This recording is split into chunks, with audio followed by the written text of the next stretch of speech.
आज Doubtnut app download करें। Doubtnut पर अपने सभी गणित, रसायन विज्ञान, भौतिक विज्ञान और जीव विज्ञान के डाउट्स का करो सफाया। बस प्रश्न की फोटो खींचो, एक ही प्रश्न को क्रॉप करो और तुरंत वीडियो सोल्यूशन पाओ। अभी डाउनलोड करें।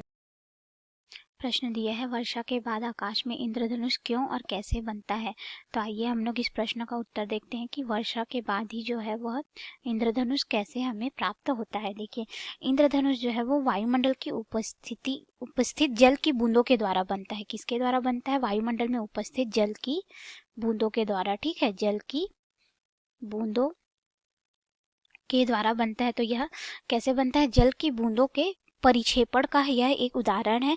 तो हम लोग इसको कैसे समझ सकते हैं कि जो हमारा सूर्य से आने वाला जो प्रकाश रहता है वह जल की बूंदों पे, यह हमारा जल की बूंद है मान लेते हैं, इस पे जो आने वाला सूर्य का प्रकाश है वह क्या होता है? एक श्वेत प्रकाश होता है। ठीक है, जब श्वेत प्रकाश इस पे टकराता है तो ये क्या होता है? हमारा ये वायु होता है। वायु के बाद ये हमारा जल की बूंद होती है। तो इसकी जो सतह ये होती है वो किससे बनी रहती है? पानी की बनी रहती है और इसके अंदर में वायु रहता है। ठीक है, या फिर बोल सकते हैं पूरी तरह से पानी से भरा हुआ, यानी कि हाइड्रोजन और ऑक्सीजन के अणुओं से मिलकर के बना है। तो यह क्या होता है? विरल माध्यम से सघन माध्यम में यहाँ पे प्रवेश करता है। तो एक बार यहाँ पे अपवर्तन होता है और जो पानी की बूंद होती है वह चमकीली होती है। तो जब इसमें प्रकाश घुसता है तो उसको निकलने का मार्ग प्राप्त नहीं होता। तो प्रकाश क्या होता है? इसमें कुछ इस तरह से अंदर में ही 2-3 बार परावर्तित होता है, यानी कि यह इसमें परावर्तित होते रहता है। उसके बाद जब इसको मार्ग प्राप्त होता है तो यह इस तरह से बाहर निकलता है। जब बाहर निकलता है वह प्रकाश क्या हो जाता है? 7 रंगों में हमको इस तरह से विभक्त होके मिलता है। ये कैसा रहता है?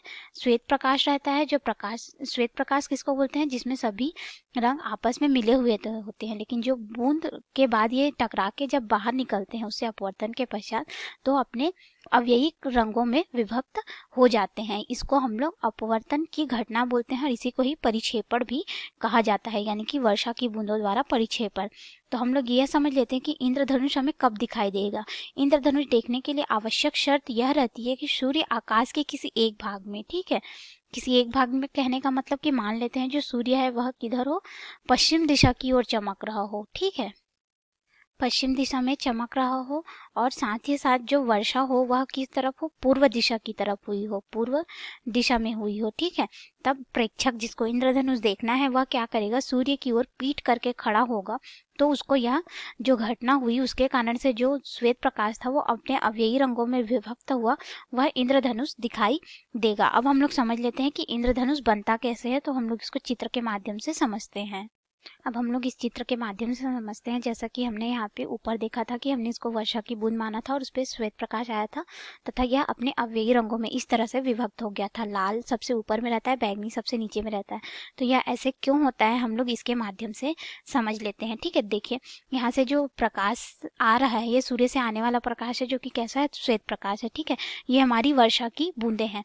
तो हम लोग देखिए कि पहले वर्षा की बूंदों में इसको हम लोग वर्षा की बूंद 1 बोल देते हैं और इसको 2 बोल देते हैं। ठीक है, तो इसमें जब सूर्य का प्रकाश इस तरह से आपतित हुआ तब इसमें क्या हुआ? इसके अंदर में पूर्ण आंतरिक परावर्तन हुआ। ठीक है, पूर्ण आंतरिक परावर्तन होने के कारण इसमें क्या हुआ कि इस वर्षा की बूंद से होते हुए यह प्रकाश फिर से इधर निकला और फिर से दूसरी वर्षा की बूंद में आया। और जब यह दूसरी वर्षा की बूंद में आया, फिर जब यह निकला तब यह 42 अंश के कोण पे निकला। क्यों 42 अंश के कोण पे निकला?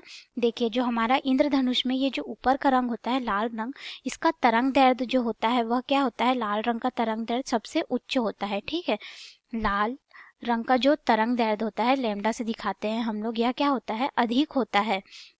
इसीलिए यह क्या होता है कि जब वर्षा की बूंदों से बाहर आता है तो यह कम मुड़ता है या कम प्रकीर्णित होता है बोल सकते हैं। तो यह क्या हो जाता है? 42 अंश के कोण पे यहाँ से निकलता है और हमें यह दिखाई देता है ऊपर में। और अब अगर हम लोग बात करें सबसे कम तरंग दैर्ध्य वाले प्रकाश की, सबसे कम तरंग दैर्ध्य वाला जो प्रकाश होता है दृश्य प्रकाश में, वह होता है बैगनी प्रकाश होता है। ठीक है, बैगनी रंग का प्रकाश होता है जिसका तरंग दैर्ध्य क्या होता है? सबसे कम होता है दृश्य प्रकाश के उन 7 रंगों में। तो यह क्या होता है कि यह जब पहले बूंद में आता है तो यह पहले बूंद से ही क्या हो जाता है? इधर परावर्तित हो जाता है। परावर्तित होते हुए फिर परावर्तित होता है और उसके बाद यह क्या होता है? दूसरे बूंद में जब जाता है तो यह 40 अंश के कोण पे निकलता है। हमारा जो लाल रंग है वो क्या होता है? 42 अंश के कोण पे निकलता है और यह 40 अंश के कोण पे निकलता है, क्योंकि यह जो बैगनी रंग होता है वह बहुत जल्दी मुड़ जाता है क्योंकि इसका तरंग दैर्ध्य कम होता है, यानी कि यह अधिक प्रकीर्णित होता है बोल सकते हैं। तो जो हमारा इंद्रधनुष होता है वह 42 अंश से लेकर के 40 अंश के मध्य में बनता है, और बाकी के जो 5 कलर रहते हैं जैसे कि संतरा हो गया, पीला हो गया, हरा हो गया, नीला हो गया, ठीक है, और गुलाबी हो गया, इस तरह से ये आगे जो रहते हैं वो इनके मध्य में बनते हैं। तो इनके मध्य का कोण में ये बनते हैं, इसीलिए हमको लाल रंग जो है कम प्रकीर्णित होता है, कम मुड़ता है, इसीलिए हमको यह ऊपर में प्राप्त होता है, तथा बैगनी रंग बहुत अधिक प्रकीर्णित हो जाता है और इसका तरंग दैर्ध्य कम होता है, इसलिए हमको यह नीचे में प्राप्त होता है। और यह बहुत हल्के रंग की पट्टी दिखाई देती है, जैसा कि चित्र में दिख रहा है। ये हल्के रंग की पट्टी इसलिए दिखाई देती है क्योंकि जब यह अपवर्तित होके, यानी कि परावर्तित होके, जब हमको वर्षा की बूंदों से अपवर्तित होके और उससे निकलने के बाद जब परावर्तित होके हमारे पास आती है तो यह रंग बहुत अधिक फैल जाती है। तो हमारी आंखों से यहाँ से जब जो प्रेक्षक देखेगा तो उसको यह रंग बहुत ही हल्का दिखाई देगा और इसकी पतली पट्टी हमको दिखलाई पड़ती है। तो इस तरह से इंद्रधनुष का निर्माण होता है। आपको यह समझ में आया होगा। यह मुख्यतः जो है प्रकाश के प्रकीर्णन और उसके अपवर्तन की घटना है वर्षा की बूंदों के द्वारा। धन्यवाद। कक्षा 6वीं से 12वीं से लेकर नीट, IIT, JEE वो एडवांस के लेवल तक 1 करोड़ से ज्यादा छात्रों का भरोसा। आज ही डाउनलोड करें डाउटनेट ऐप या व्हाट्सएप करें अपने सारे डाउट्स 8400 400 400 पर।